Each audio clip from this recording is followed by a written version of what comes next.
નમસ્કાર મિત્રો, આપનું ફરીથી સ્વાગત છે અમારી ચેનલ હેલ્પ ઇન ગુજરાતીમાં. તો મિત્રો, આજે આપણે મોડ્યુલ 2 સ્ટીયરિંગ અને સસ્પેન્શન સિસ્ટમ, તો એની અંદર ભાગ 3 જોઈશું. તો પ્રશ્નો 141 થી 170 નું સોલ્યુશન કરીશું. તો ચાલો શરૂ કરીએ.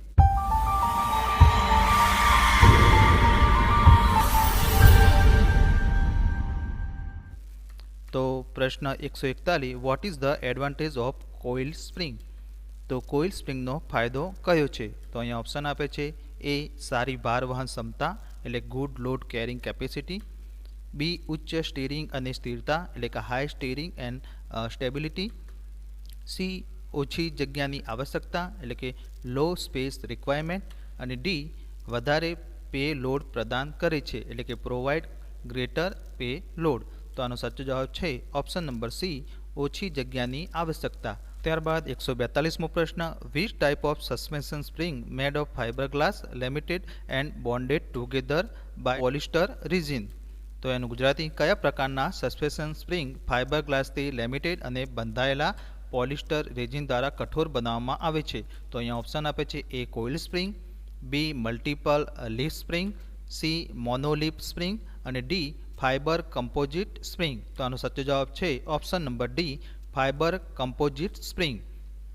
ત્યારબાદ 143મો પ્રશ્ન, which type of spring will have good load carrying capacity and do not have noise in the suspension system?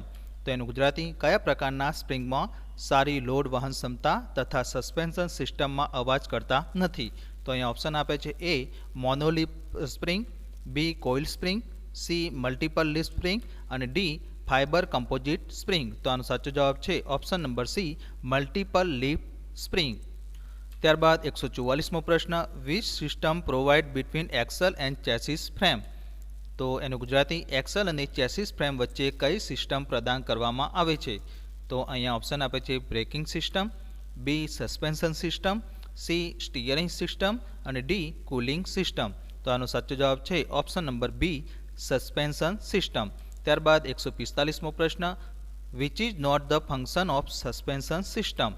તો કયું સસ્પેન્શન સિસ્ટમનું કાર્ય નથી? તો મિત્રો, અહીંયા ઓપ્શન આપે છે: એ તે બોડીનું લેવલ જાળવે છે એટલે કે it maintain body level, B તે ક્રુશનિંગ અસર આપે છે એટલે કે it give cushioning effect, C તે ચેસિસમાં બ્રેકિંગ ટોર્ક સ્થાનાંતરિત કરે છે એટલે કે it transfer braking torque to the chassis, D તે સ્ટીયરિંગ સ્થિરતામાં વધારો કરે છે એટલે કે ઇટ ઇન્ક્રીઝ સ્ટીયરિંગ સ્ટેબિલિટી. તો આનો સાચો જવાબ છે ઓપ્શન નંબર ડી, તે સ્ટીયરિંગ સ્થિરતામાં વધારો કરે છે. ત્યારબાદ 146મો પ્રશ્ન, why light weight car are low steering ratio?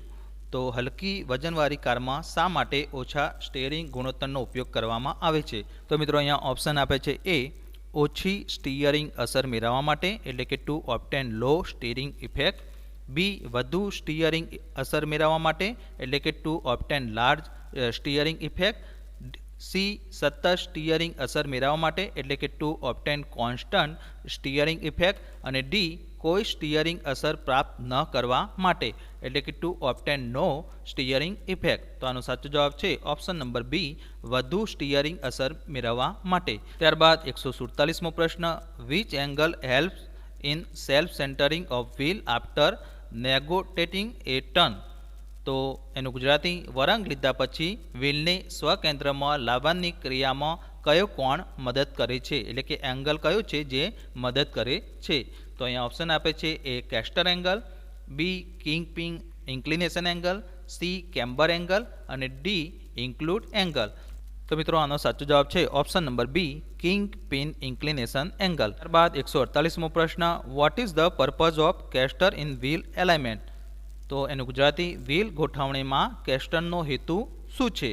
તો અહીંયા ઓપ્શન આપે છે: એ દિશાત્મક સ્થિરતા અને નિયંત્રણ જાળવવા એટલે કે maintain directional stability and control, B ટાયરનો ઘસારો ઘટાડવા એટલે કે રિડ્યુસ ટાયર વિયર, સી અસામાન્ય કંપન ઘટાડવા એટલે કે રિડ્યુસ અબનોર્મલ વાઇબ્રેશન, ત્યારબાદ ડી સ્ટીયરિંગ ટોર્ક ઇનપુટને વોલ્ટેજ સિગ્નલમાં ફેરવવા એટલે કે convert steering torque input into voltage signal. તો આનો સાચો જવાબ છે ઓપ્શન નંબર એ, દિશાત્મક સ્થિરતા અને નિયંત્રણ જાળવવા એટલે કે maintain directional stability and control. ત્યારબાદ 149મો પ્રશ્ન, what is the advantage of using non reactive suspension arrangement of multi Excel vehicle? તેનું ગુજરાતી, મલ્ટી એક્સલ વાહનો પર બિન પ્રતિક્રિયાશીલ સસ્પેન્શન ગોઠવણીનો ઉપયોગ કરવાનો શું ફાયદો છે? તો અહીંયા ઓપ્શન આપે છે એ, પાછળના બંને વ્હીલમાં સારી બ્રેકિંગ કાર્યક્ષમતા મળે છે, એટલે કે good braking efficiency in both rear wheel. B, સારી આરામદાયક સવારી મળે છે, એટલે કે બેટર રાઇડિંગ કમ્ફર્ટ. સી, સ્પ્રિંગનું આયુષ્ય વધે છે, એટલે કે ઇન્ક્રીઝ સ્પ્રિંગ લાઈફ. અને ડી, રેટિંગનું નિવારણ કરે છે, એટલે કે પ્રિવેન્શન ઓફ રેટિંગ. તો આનો સાચો જવાબ છે ઓપ્શન નંબર એ, પાછળના બંને વ્હીલમાં સારી બ્રેકિંગ કાર્યક્ષમતા મળે છે, એટલે કે good braking efficiency in both rear wheel. ત્યારબાદ 150મો પ્રશ્ન, which type of independent suspension system simple in construction and allow more deflection or the front wheel without effect on the steering? તો એનું ગુજરાતી, કયા પ્રકારની સ્વતંત્ર સસ્પેન્શન સિસ્ટમ બાંધકામમાં સરળ અને સ્ટીયરિંગ પર અસર કર્યા વિના આગળના પૈડાને વધુ ડિફ્લેક્શનની મંજૂરી આપે છે? તો અહીંયા ઓપ્શન આપે છે A, torsion bar suspension. B, stud type suspension. C, coil spring suspension. અને ડી, પરંપરાગત સસ્પેન્શન, એટલે કે કન્વેન્શનલ સસ્પેન્શન. તો આનો સાચો જવાબ છે option number B, stud type suspension. ત્યારબાદ 151મો પ્રશ્ન, which part of coil spring allow angular movement of linkage? એનું ગુજરાતી, કોઇલ સ્પ્રિંગનો કયો ભાગ લિંકેજની કોણીય ગતિને મંજૂરી આપે છે? તો અહીંયા ઓપ્શન આપે છે એ, બોલ જોઇન્ટ. બી, સ્ટેબિલાઇઝર બાર. સી, ટોર્શન બાર. અને ડી, લોઅર કંટ્રોલ આર્મ. તો આનો સાચો જવાબ છે ઓપ્શન નંબર એ, બોલ જોઇન્ટ. ત્યારબાદ 152મો પ્રશ્ન, which type of spring suspension respond quickly to road shock? તો એનું ગુજરાતી, કયા પ્રકારના સ્પ્રિંગ સસ્પેન્શન રસ્તાના આંચકાને ઝડપથી પ્રતિસાદ આપે છે? તો અહીંયા ઓપ્શન આપે છે A, compression spring. B, coil spring. C, helical spring. અને ડી, ટ્રાન્સવર્સ સ્પ્રિંગ. તો આનો સાચો જવાબ છે option number B, coil spring. ત્યારબાદ 153મો પ્રશ્ન, which type of shock absorber maintain vehicle ride at the preset level according to the load placed over the rear axle? તો એનું ગુજરાતી, કયા પ્રકારના શોક એબ્ઝોર્બર રિયર એક્સલ પર લોડ અનુસાર પૂર્વશ્રેષ્ઠ સ્તરે વાહનની સવારી જાળવે છે? તો અહીંયા ઓપ્શન આપે છે એ, ગેસ પ્રેશર શોક એબ્ઝોર્બર. બી, હાઇડ્રોલિક શોક એબ્ઝોર્બર. ત્યારબાદ C, automatic load adjustable shock absorber. અને ડી, યાંત્રિક શોક એબ્ઝોર્બર, એટલે કે મિકેનિકલ શોક એબ્ઝોર્બર. તો આનો સાચો જવાબ છે option number C, automatic load adjustable shock absorber. ત્યારબાદ 154મો પ્રશ્ન, what is the effect of weak suspension? તો નબળા સસ્પેન્શનની અસર કઈ છે? તો અહીંયા ઓપ્શન આપે છે એ, વાહનની દિશાત્મક અસ્થિરતા, એટલે કે directional unstability of vehicle. B, વાહનનો અતિશય પેલોડનું વહન, એટલે કે carrying excessive payload of vehicle. C, વજનનું અસમાન વજન વિતરણ, એટલે કે unequal weight distribution of weight. D, કંપન ડેમ્પિંગ વધુ અસરકારક, એટલે કે vibration damping is more effective. તો આનો સાચો જવાબ છે ઓપ્શન નંબર એ, વાહનની દિશાત્મક અસ્થિરતા. ત્યારબાદ 155મો પ્રશ્ન, which type of shock absorber is easy four replacement and handling? તો એનું ગુજરાતી, રિપ્લેસમેન્ટ અને હેન્ડલિંગ માટે કયા પ્રકારના શોક એબ્ઝોર્બર સરળ છે? તો અહીંયા ઓપ્શન આપે છે A, vane type. B, piston type. C, યાંત્રિક ટાઈપ, એટલે કે મિકેનિકલ ટાઈપ. અને ડી, ટેલિસ્કોપિક ટાઈપ. તો આનો સાચો જવાબ છે option number D, telescopic type. ત્યારબાદ 156મો પ્રશ્ન, which type of shock absorber absorb shock with the help of friction disc and spring? તો એનું ગુજરાતી, કયા પ્રકારના શોક એબ્ઝોર્બર ઘર્ષણ ડિસ્ક અને સ્પ્રિંગની મદદથી આંચકાને શોષી લે છે? તો અહીંયા ઓપ્શન આપે છે A, hydraulic type. B, electrical type. C, mechanical type. અને ડી, ન્યુમેટિક ટાઈપ. તો આનો સાચો જવાબ છે option number C, mechanical type. ત્યારબાદ 157મો પ્રશ્ન, which device in the air suspension system observe vibration of low amplitude and high frequency? તો એનું ગુજરાતી, એર સસ્પેન્શન સિસ્ટમમાં કયું ઉપકરણ ઓછા કંપન વિસ્તાર અને ઉચ્ચ આવર્તનનું નિરીક્ષણ કરે છે? તો અહીંયા ઓપ્શન આપે છે A, shock absorber. B, suspension spring. C, સિસ્ટમની એરબેગ. અને ડી, લિપ સ્પ્રિંગ. તો આનો સાચો જવાબ છે option number A, shock absorber. ત્યારબાદ 198મો પ્રશ્ન, where the airbag are located in the air suspension system. તો એર સસ્પેન્શન સિસ્ટમમાં એરબેગ ક્યાં લગાવેલી હોય છે? તો અહીંયા ઓપ્શન આપે છે એ ફ્રેમ અને વાહનની ધરી વચ્ચે, એટલે કે between frame and vehicle axle. B ઉચ્ચ નિયંત્રણ વાલ અને ફ્રેમ વચ્ચે, એટલે કે between high control valve and frame. C air pressure regulator અને ફ્રન્ટ એક્સલ વચ્ચે, એટલે કે between air pressure regulator and front axle. D brake ટાંકી અને વાહનની ધરી વચ્ચે, એટલે કે between brake tank and vehicle axle. તો આનો સાચો જવાબ છે ઓપ્શન નંબર એ ફ્રેમ અને વાહનની ધરી વચ્ચે, એટલે કે between frame and vehicle Excel. ત્યારબાદ 159મો પ્રશ્ન, what is the purpose of air suspension? તો એનું ગુજરાતી, એર સસ્પેન્શનનો હેતુ શું છે? તો અહીંયા ઓપ્શન એ લેવલિંગ હેતુ માટે વપરાય છે, એટલે કે use for levelling purpose. B સસ્પેન્શનનું વજન ઘટાડવા, એટલે કે reduce the suspension weight. C દિશાત્મક સ્થિરતામાં વધારો કરવા, એટલે કે ઇન્ક્રીઝ ધ ડાયરેક્શનલ સ્ટેબિલિટી. અને ડી ઘેરાવાની જગ્યામાં ઘટાડો કરવા, એટલે કે રિડ્યુસ ધ સ્પેસ ઓક્યુપેશન. તો આનો સાચો જવાબ છે ઓપ્શન નંબર એ લેવલિંગ હેતુ માટે વપરાય છે, એટલે કે યુઝ ફોર લેવલિંગ પર્પઝ. ત્યારબાદ 160મો પ્રશ્ન, what is the disadvantage of independent suspension system? તો સ્વતંત્ર સસ્પેન્શન સિસ્ટમનો ગેરલાભ કયો છે? તો ઓપ્શન એ વધુ જાળવણી ખર્ચ, એટલે કે મોર મેન્ટેનન્સ કોસ્ટ. ત્યારબાદ બી વાઇબ્રેશન ડેમ્પિંગ ઓછું અસરકારક, એટલે કે vibration damping is less effective. C આંચકા એક પૈડાથી બીજા પૈડામાં ટ્રાન્સમિટ થાય છે, એટલે કે shock transmit from one wheel to other. અને ડી સ્પ્રિંગનું વજન વધુ છે, એટલે કે સ્પ્રિંગ વેઇટ ઇઝ મોર.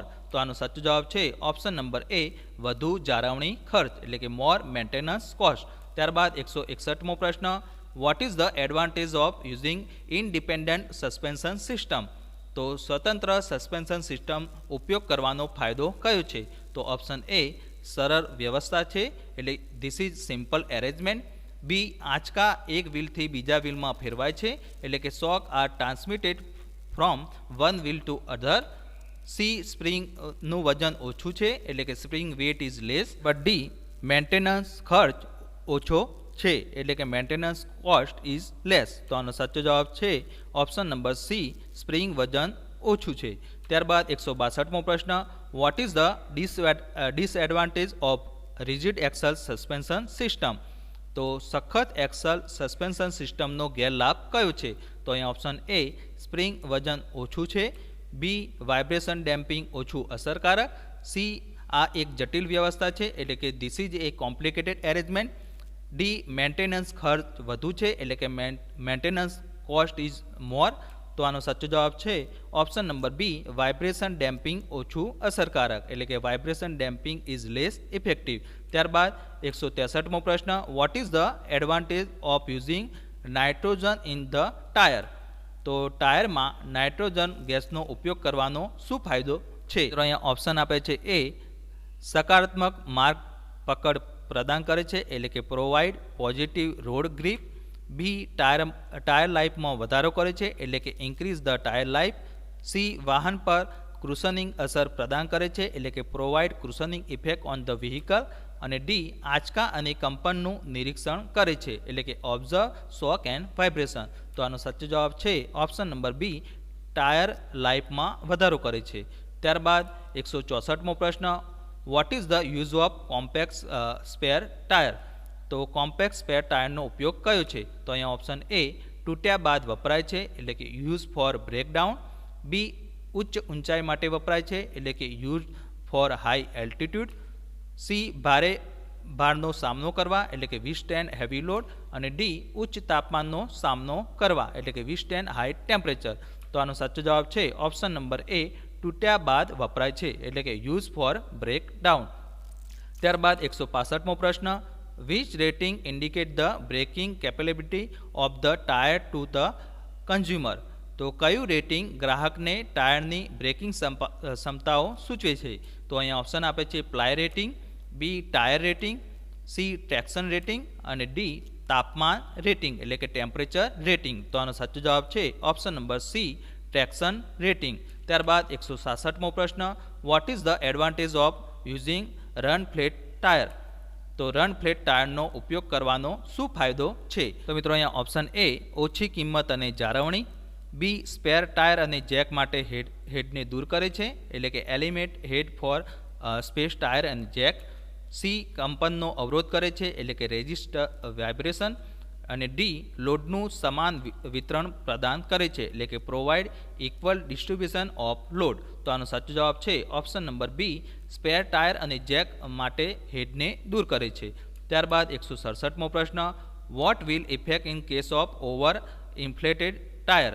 તો એનું ગુજરાતી, ટાયરમાં વધારે પડતી હવા ભરવાના કિસ્સામાં શું અસર થશે? તો અહીંયા ઓપ્શન એ ટાયરના કેન્દ્રમાં ઘસારો કરશે એટલે કે tyre will wear out at centre, B ટાયરની ધાર પર ઘસારો કરશે એટલે કે tyre will wear out at edge, C ટાયરની ધાર પર ક્રેક પાડશે એટલે કે tyre will crack at edge, અને ડી ટાયરના કેન્દ્રમાં તિરાડ પાડશે એટલે કે tyre will crack at centre. તો આનો સાચો જવાબ છે ઓપ્શન નંબર એ ટાયરના કેન્દ્રમાં ઘસારો કરશે એટલે કે tyre will wear out at centre.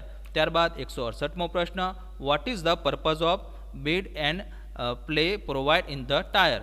તો ટાયરમાં પૂરા પાડવામાં આવેલા બીડ્સ અને પ્લાયનો હેતુ શું છે? તો અહીંયા ઓપ્શન એ ટાયરમાં મજબૂતી પ્રદાન કરે છે એટલે કે provide strength to tyre, B સપાટી પર ગ્રીપનેસ પ્રદાન કરે છે એટલે કે provide gripness on the surface, C ટાયરને સ્લીપ થતાં અટકાવે છે એટલે કે પ્રિવેન્ટ ટાયર સ્લીપ, ડી કંપનનો અવરોધ કરે છે. તો આનો સાચો જવાબ છે ઓપ્શન નંબર એ ટાયરમાં મજબૂતી પ્રદાન કરે છે. ત્યારબાદ 169મો પ્રશ્ન, what is the function of rim in the wheel construction? તો વ્હીલ બાંધકામમાં રીમનું કાર્ય શું છે? તો અહીં ઓપ્શન એ એક્સલને ટેકો આપે છે એટલે કે સપોર્ટ ધ એક્સલ, બી વાહનનું સંતુલન પૂરું પાડે છે એટલે કે provide balancing of vehicle, C ટાયરને યોગ્ય સ્થિતિમાં પકડી રાખે છે એટલે કે hold the tyre in correct position, અને ડી સમાન રૂપે લોડનું વિતરણ કરે છે એટલે કે ડિસ્ટ્રીબ્યુટ ધ લોડ ઇક્વલી. તો આનો સાચો જવાબ છે ઓપ્શન નંબર સી ટાયરને યોગ્ય સ્થિતિમાં પકડી રાખે છે. ત્યારબાદ 170મો પ્રશ્ન, what is the purpose of spoke provide in the wheel? તો એનું ગુજરાતી, વ્હીલમાં સ્પોક્સનો હેતુ શું છે? તો ઓપ્શન એ રીમની સચોટ ગોરાઈ પ્રદાન કરે છે એટલે કે provide accurate round of rim, B preload સમાનરૂપે વિતરણ કરે છે એટલે કે ડિસ્ટ્રીબ્યુટ પ્રીલોડ ઇવનલી, સી વાહનની દિશાત્મક સ્થિરતા પ્રદાન કરે છે એટલે કે provide directional stability of vehicle, અને ડી વાહનની ચેસિસ ફ્રેમને સપોર્ટ કરે છે એટલે કે support the chassis frame of vehicle. તો આનો સાચો જવાબ છે ઓપ્શન નંબર એ રીમની સચોટ ગોરાઈ પ્રદાન કરે છે. તો મિત્રો હવે પછીના નેક્સ્ટ વિડીયોની અંદર આપણે 171 થી 196 પ્રશ્નોનું આપણે સોલ્યુશન કરીશું.